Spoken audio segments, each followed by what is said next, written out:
Jadi makanya di dalam rancangan undang-undang ketahanan keluarga yang kami usulkan ke Badan Legislasi itu bahwa negara bukan ikut campur, tapi negara harus memberikan perlindungan kepada keluarga. Jadi sebenarnya apa itu RUU PKS yang dibilang sulit oleh DPR RI? Ya, RUU penghapusan kekerasan seksual sebelumnya diusulkan oleh PDIP, PKB, dan PAN di DPR RI.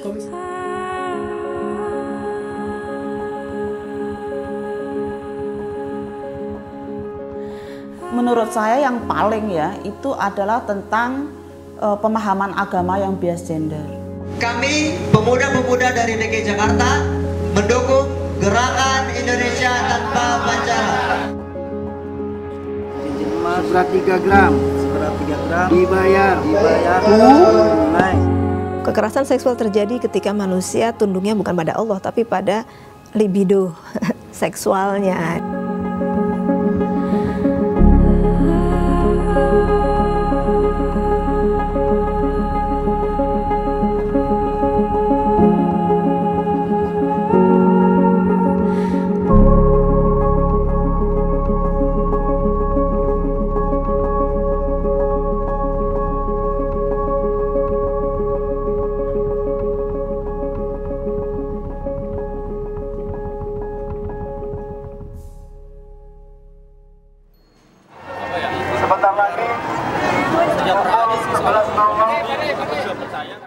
Inilah suasana perayaan International Women's Day yang diperingati tanggal 8 Maret setiap tahunnya.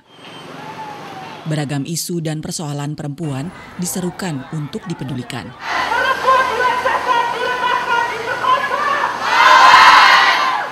Targetnya mengajak seluruh elemen masyarakat untuk mempercepat terwujudnya kesetaraan gender. Rakyat pasti menang, rakyat kita pasti akan menang. Gerakan Perempuan Indonesia memiliki sejarah panjang melintasi keragaman agama dan ideologi, tak terkecuali perempuan Muslim. Dengan latar belakang ideologi dan afiliasi politik yang berbeda, mereka turut memperjuangkan kesetaraan bagi perempuan Indonesia. Depan mana? Oh iya. Oke, Mbak.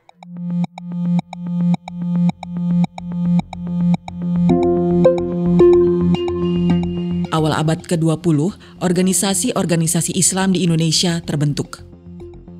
Seperti Muhammadiyah pada tahun 1912 dan Nahdlatul Ulama atau NU di tahun 1926.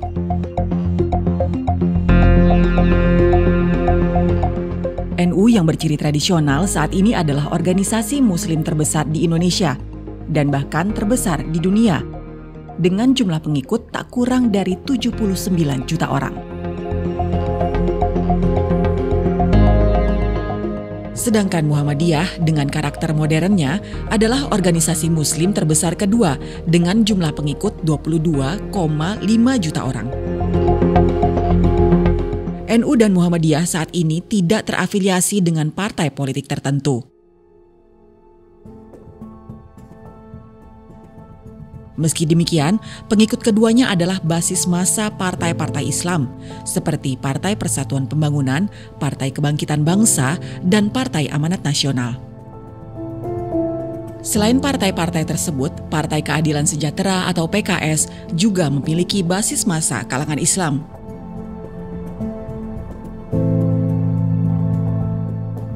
PKS berdiri Juli 1998. Pasca gerakan reformasi berhasil menumbangkan Presiden Soeharto.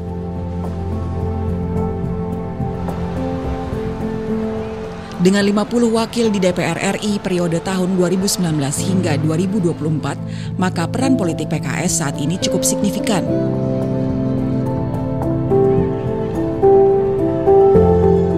NU, Muhammadiyah, dan PKS adalah gerakan dakwah dengan karakter dan ideologi yang berbeda satu sama lain. NU memiliki paham Islam Ahlus Sunnah wal Jamaah, yaitu gerakan untuk mewujudkan umat dengan karakter tawasud atau moderat, tawasun atau seimbang, dan tasamuh atau toleran, termasuk terhadap tradisi lokal di Indonesia. Karena itu pula, NU sering disebut sebagai Islam Nusantara.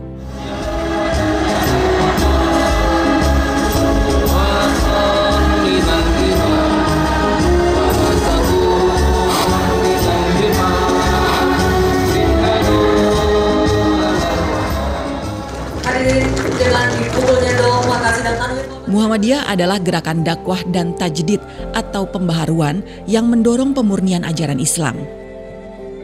Muhammadiyah juga mengembangkan pemikiran pada masalah sosial, budaya, ekonomi, dan politik untuk membangun Islam yang berkemajuan.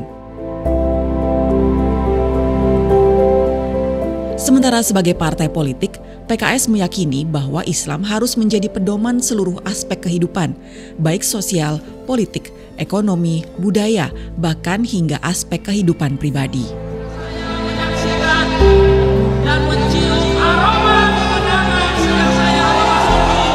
PKS memperjuangkan peran politik Islam yang lebih kuat, sementara gagasan bahwa Islam harus dipisahkan dari politik menurut PKS adalah hal yang keliru.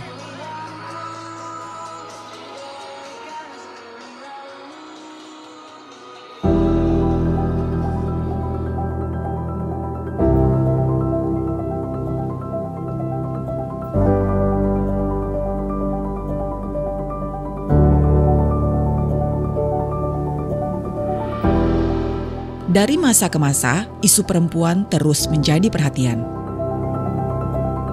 Dalam peran, perjuangan, serta pemikirannya.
Menurut saya yang paling itu adalah tentang pemahaman agama yang bias gender.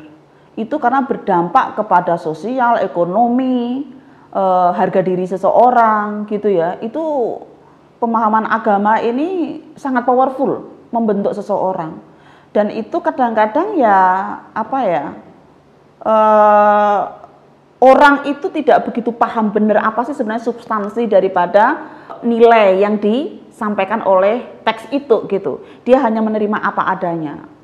Nah, yang ketiga adalah perempuan berkemajuan, yaitu Aisyah ya. Majunya tidak hanya dalam pikiran, ibu-ibu, majunya juga di dalam perbuatan dan juga di dalam sikap. Jadi kalau pikiran, kalau sikap itu sudah lebih permanen ya, untuk menilai positif negatif. Kalau sudah perilaku, nah itu adalah sesuatu yang bisa dilihat oleh mata. Karena pendidikan kita ini adalah pendidikan terintegrasi, kader ulama dan pemimpin berakhlak Qur'ani berwawasan kebangsaan. Dalam Islam, laki-laki dan perempuan itu sama-sama sebagai makhluk Allah, sama-sama sebagai hamba Allah, dan sama-sama sebagai khalifatullah fil ard. Kalau perbedaan peran yang terkait dengan situasi, konteks, waktu itu sesuatu yang amat sangat bisa diterima dan bahkan diperlukan. Tetapi ketika pembedaan itu kemudian dibakukan menjadi ada makhluk nomor satu, ada makhluk nomor dua, maka sebetulnya Islam sendiri kan tidak menghendaki demikian. Anak-anak kerasan lagi diisolasi ke bayi. Pak, damang Pak. Alhamdulillah Ibu. Alhamdulillah. Waalaikumsalam. Yang saya pikir justru adalah bagaimana menumbuhkan sifat kepemimpinannya perempuan pada berbagai sektor. Itu yang menurut saya menjadi satu hal yang sangat penting. Karena misalnya kalau di PKS sendiri kita udah clear tadi kan, wal mu'minin wal mu'minat ba'dhum awliya'u ba'dhin. Artinya semua mesti bergerak. Bergerak untuk apa? Amar ma'ruf nahi mungkar. Jadi PR besarnya adalah bagaimana membuat perempuan-perempuan di Indonesia, perempuan-perempuan muslim terutama, bagaimana mereka punya kapasitas-kapasitas yang baik gitu. bisa memberikan hasil yang terbaik. Nah, yang juga didorong gini, kalau kita bicara soal guru, tenaga kependidikannya suka lupa. Hingga saat ini, budaya patriarki masih kuat berlaku di tatanan masyarakat Indonesia. Akibatnya perempuan lebih banyak ditempatkan untuk urusan domestik atau urusan rumah tangga saja. Suami saya dulu sangat patriarkal. Di tahun-tahun pertama menikah kami, anak kami itu ketika saya kerja gitu ya nggak ada yang dulang. Karena itu pekerjaan istri, gitu kata suami saya. Sampai kita pernah suatu saat awal-awal menikah itu ya sedikit agak konflik gitu ya. Kita itu salah satu khas feminis muslim, kalau ada perselisihan itu bagaimana kita lalu mengempower anggota keluarga itu. Enggak kemudian lalu pergi ya sudah kita cerai, bukan begitu gitu. Kita akan cari karena siapa tahu memang cara pandangnya berbeda, bacaannya berbeda kan begitu.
Makan yuk makan apa ya?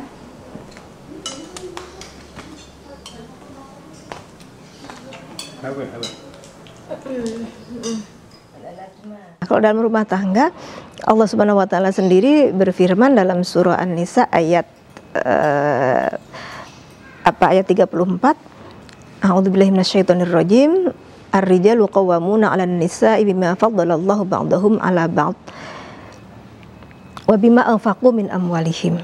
Al-ayah.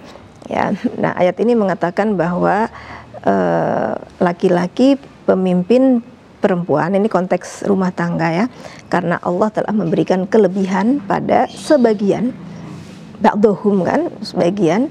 Nah para mufassir menafsirkan ini sebagian laki-laki ala ba'din atas sebagian perempuan. Karena itu dalam Al-Quran sendiri mengatakan sebagian laki-laki atas sebagian yang lain. Nah, dan karena sebagian laki-laki itu memberikan nafkah. Nah, pertanyaannya, ketika dalam sebuah keluarga gitu ada laki-laki yang tidak memiliki kualitas kepemimpinan, gitu, tidak melindungi keluarganya, tidak memberi nafkah pada keluarganya, begitu. Sudah begitu dia melakukan KDRT, melakukan perselingkuhan, gitu, pergi nggak pulang-pulang, nah, misalnya seperti itu. Nah, tentu saja ini sudah masuk dalam radar Al-Quran. Tentu saja ya kepemimpinan ini ya tidak layak gitu untuk diberikan kepada siapapun yang tidak memenuhi kualifikasi seperti itu. Kalau misalnya mau menjadi seorang pemimpin ya berarti harus dipenuhi semua kualifikasi itu gitu. Bahwa di dalam keluarga ditentukan oleh Allah kepala keluarganya laki-laki, itu satu hal yang biasa aja sih menurut saya. Kan perlu ada penunjukan siapa, di mana, dan secara umum kan nggak bisa by case. Karena itu dalam Al-Quran maka Allah akan menyebutkan secara umum.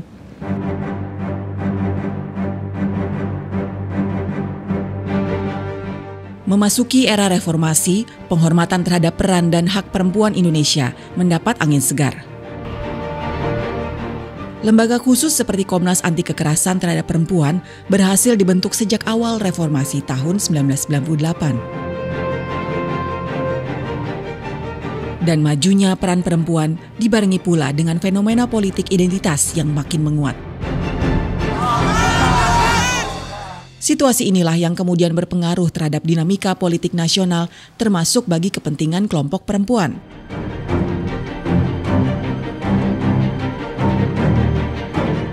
Komisi 8 belum sepakat soal pengertian definisi kekerasan seksual. Bagaimana rumit dan alotnya pembahasan undang-undang ini hingga akhirnya DPR bisa dikatakan menyerah? Masih dibahas, namun pembahasan menuai berbagai penolakan, bahkan muncul petisi terhadap RUU tersebut karena dianggap mendukung perzinahan.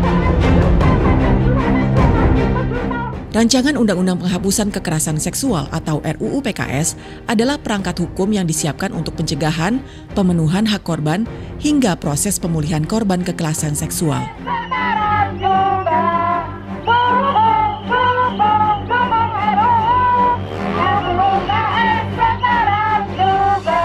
RUU ini masuk dalam program legislasi nasional prioritas atau Prolegnas pada Juni 2020. Pro kontra terjadi.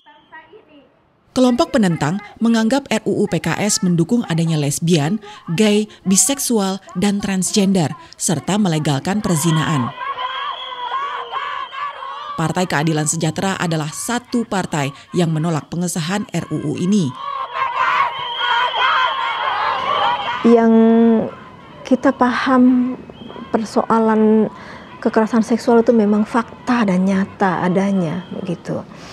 Dan kita masih belum memiliki perangkat hukum yang mampu memberikan perlindungan sampai tuntas dan maksimal.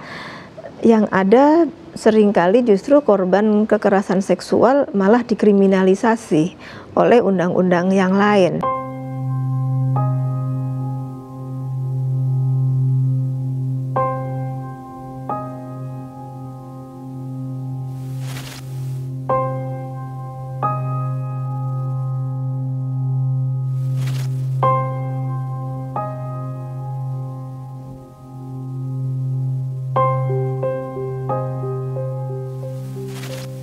Kami justru berpikirnya gini, ini sebenarnya nggak cukup kalau bilang kekerasan. Kalau kekerasan nanti tidak jelas definisinya, lebih baik kejahatan. Kejahatan seksual kan itu kan tindakan jahat kan sebenarnya.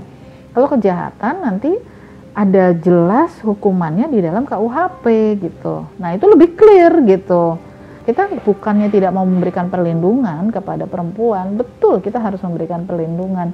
Tapi tadi biar supaya tepat ya, dengan kejahatan harusnya dianggap sebagai sebuah kejahatan. Nah yang ada undang-undang sekarang kan belum ada satupun yang bicara pencegahan. Yang ada adalah pemidanaan seperti itu. Dan tapi pencegahannya siapa melakukan apa agar jangan terjadi. Dan kalau sudah terjadi ya hukumannya penjara gitu kan. Tapi undang-undang yang ada sekarang ini kan belum memberikan pendampingan pemulihan terhadap korban yang pendampingan pemulihan itu kemudian menjadi mandat negara. Kekerasan seksual terjadi ketika manusia tunduknya bukan pada Allah tapi pada libido seksualnya. Jadi ya secara agama ini juga menjadi mandat juga gitu ya. Sehingga kami menyatakan bahwa kita perlu undang-undang ini.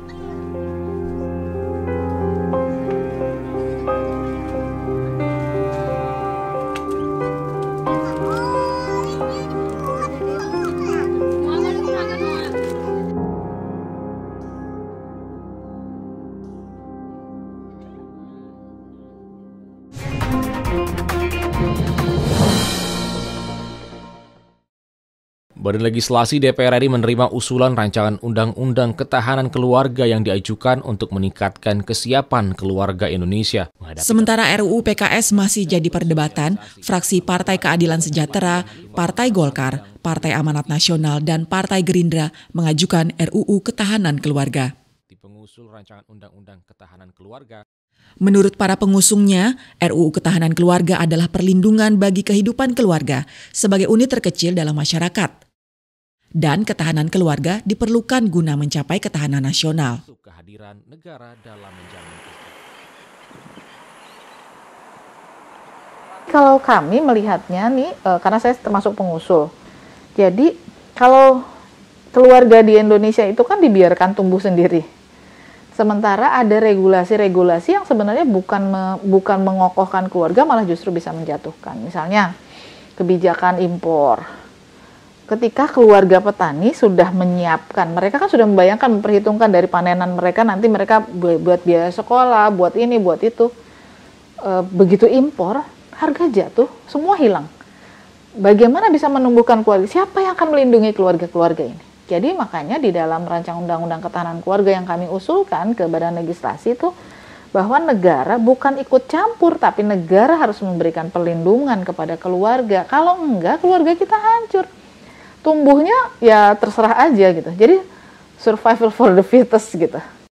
Menurut kelompok penolak, RUU Ketahanan Keluarga diduga diajukan sebagai upaya menandingi dan menggeser pembahasan RUU PKS. RUU ini kemudian menjadi polemik baru di tengah masyarakat.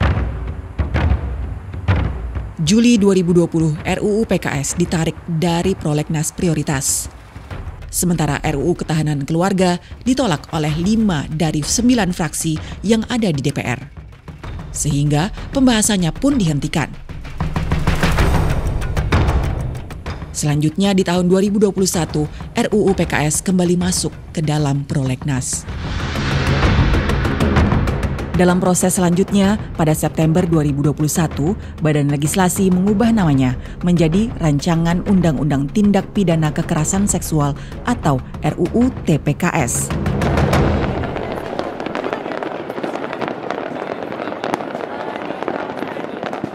Indonesia Tanpa Pacaran sendiri ini sudah memiliki sudah mendapat. Digagas pada 7 September 2015, Gerakan Indonesia Tanpa Pacaran atau ITP menyasar kelompok usia muda 15 hingga 25 tahun. Menurut ITP, pacaran akan merusak prestasi belajar, boros uang, juga boros waktu. Selain itu, pacaran dianggap lebih baik menjurus pada praktik perzinahan. Mereka yang bergabung dalam gerakan ini menyatakan tidak akan pacaran dan menikah adalah jalan keluar menghindari perzinahan. Betapa banyak kasus perzinahan, betapa banyak kasus aborsi di luar nikah, ya. Betapa banyak juga kasus pembunuhan akibat MBA atau pacaran atau gara-gara pun diputusin bunuh diri segala macam. Nah, kita Indonesia Tanpa Pacaran berada di garis terdepan bersama mewujudkan Indonesia yang lebih berkah. Ya salah satunya dengan mewujudkan Indonesia Tanpa Pacaran. Orang nikah ditanya kesiapan menikahnya. Pacaran adalah perdebatan klasik di kalangan umat Islam. Karena itulah sejak awal kemunculannya, Gerakan Indonesia Tanpa Pacaran menuai kontroversi. Pihak penentang menilai kampanye anti pacaran akan mendorong nikah muda. Karena gerakannya namanya Indonesia Tanpa Pacaran. Dalam mendekonstruksi peta jalan pendidikan. Ada sejumlah masyarakat yang melihat aktivitas seksual anak muda yang belum menikah itu meningkat, dan kemudian alasannya karena buat supaya lebih kenal dan lain sebagainya. Nah tentu kan kita nggak boleh melanggar ya rambu-rambu yang sudah jelas dalam agama. Karenanya kalaupun kemudian mereka melakukan semacam sebuah gerakan besar, saya pikir itu satu hal yang bagus gitu kan.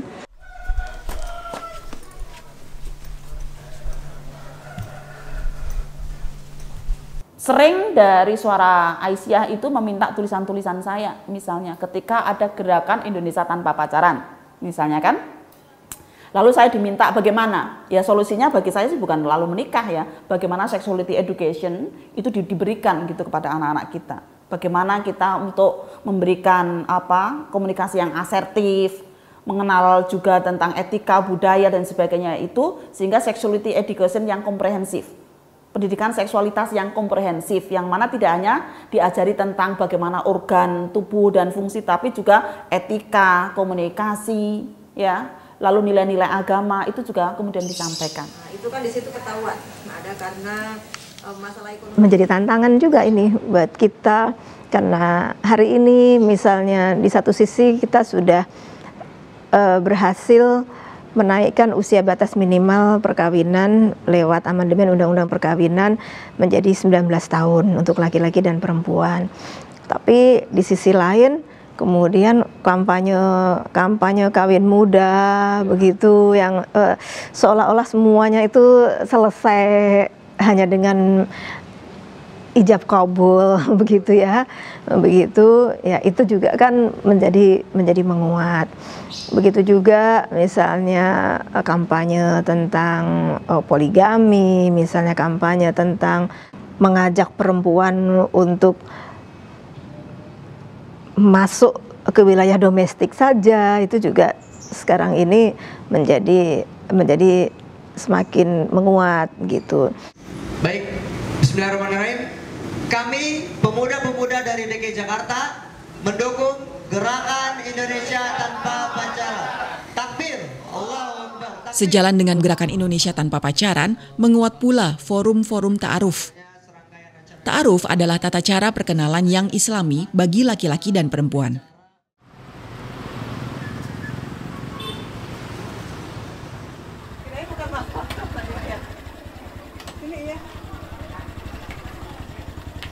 Berbeda dengan pacaran, ta'aruf melarang pasangan untuk berduaan. Saat bertemu, mereka wajib didampingi oleh keluarga. Bila keduanya cocok saat ta'aruf, mereka dapat lanjut ke proses nazar atau mengikat janji, lalu khitbah atau pinangan, kemudian menikah.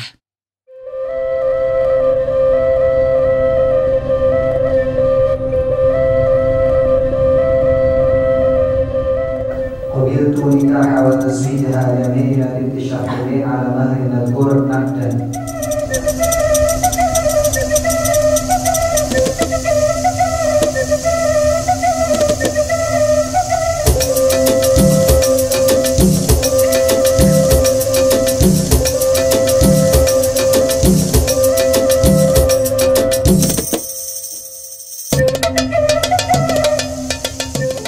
Saat ini forum-forum ta'aruf yang dilanjutkan dengan nikah massal sangat mudah dijumpai, terutama di kota-kota besar. Hayati binti Bapak Iman dengan mas kawin yang tersebut dibayar tunai. Gimana saksi? Cukup? Alhamdulillah. Anak-anak kita ini yang remaja khususnya muda-mudi ini sudah sangat luar biasa fitnahnya, yaitu apa? Pacaran. Ya, mereka itu adalah anak-anak muda yang nanti akan menggantikan posisi kita di masa depan. Ya, namun mereka tidak mengenal Islam dengan utuh karena budaya Barat itu terlalu santer ya, terlalu dominan di dalam kehidupan kita ini, sehingga mereka mengetahui bahwa untuk menuju pernikahan itu harus melalui dengan pacaran. Padahal itu tidak benar, ya, bahwa untuk menikah itu menuju jenjang pernikahan, berumah tangga itu tidak harus pacaran, justru kita harus ta'aruf, dan itulah ajaran Islam. Isu lain yang banyak menjadi perhatian di kalangan perempuan muslim adalah poligami. Ada yang menentang, ada juga yang mendukung dengan syarat tertentu. Kalau saya sih terima aja hukum Allah. Cuman kalau misalkan saya siap apa enggaknya, ya wallahu alam. Saya kan belum mengalami juga kan. Ya intinya sih saya tidak ingin menolak syariat Allah, gitu aja sih. Kalau dari saya sendiri, saya berpikir bahwa saya melihat kemampuan diri saya karena saya lebih mengenal kemampuan saya sendiri gitu. Jadi menurut saya kalau memang pun misalkan saya mampu dan saya akan meminta izin baik-baik kepada istri saya gitu, nggak sembarangan, nggak serampangan dan nggak semudah itu.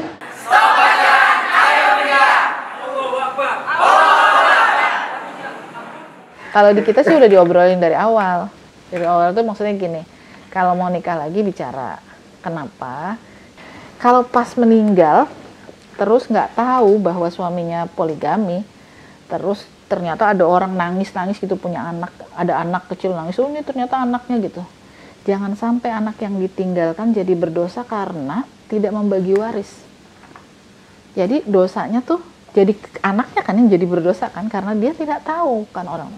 Sehingga kenapa dalam Islam tuh dibuka kan konteksnya adalah supaya clear bab-bab waris. Nanti bab perwalian, bab nikah, karena nasab kan itu urusannya gitu. Jadi kita sih sudah ngomong-ngomong gitu. Di dalam buku Menuju Tuntunan Keluarga Sakinah itu ada prinsip pernikahan Aisyah Muhammadiyah adalah monogami. Saya pikir itu sesuatu yang patut dibanggakan ya. Sudah sejak 2015 diputuskan bahwa pernikahan Aisyah Muhammadiyah itu monogami.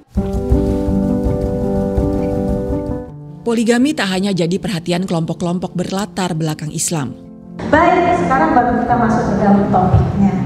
Di forum seperti ini pun, isu poligami dalam Islam juga topik hangat yang dibicarakan.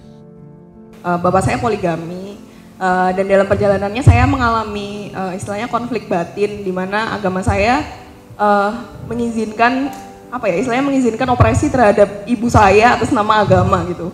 Jadi gimana ya? Jadi saya bertolak belakang antara saya sebagai feminis yang harus memperjuangkan perempuan, sedangkan agama saya itu memperbolehkan poligami. Jadi kan nikahilah 1, 2, 3, 4. Asalkan kamu bisa berbuat adil, masih koma. Sesungguhnya manusia tidak bisa berbuat adil, koma, maka satu saja. Gitu. Jadi titiknya itu di maka satu saja. Gitu. Titiknya itu bukan di 4 itu tadi gitu. Titiknya itu di maka nikahilah satu saja. Tapi biasanya dibaca itu nggak sampai titik nih. Di tengah-tengahnya itu aja gitu.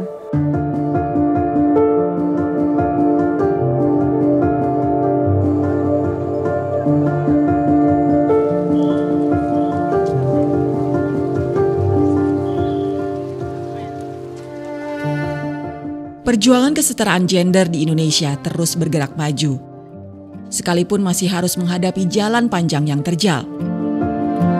Selain kompetisi ideologi yang terjadi, konservatisme yang makin menguat juga akan menjadi tantangan tersendiri. Ya, di masyarakat kita tantangannya luar biasa ya, terutama misalnya sekarang meningkatnya polarisasi yang ada dan juga meningkatnya konservatisme.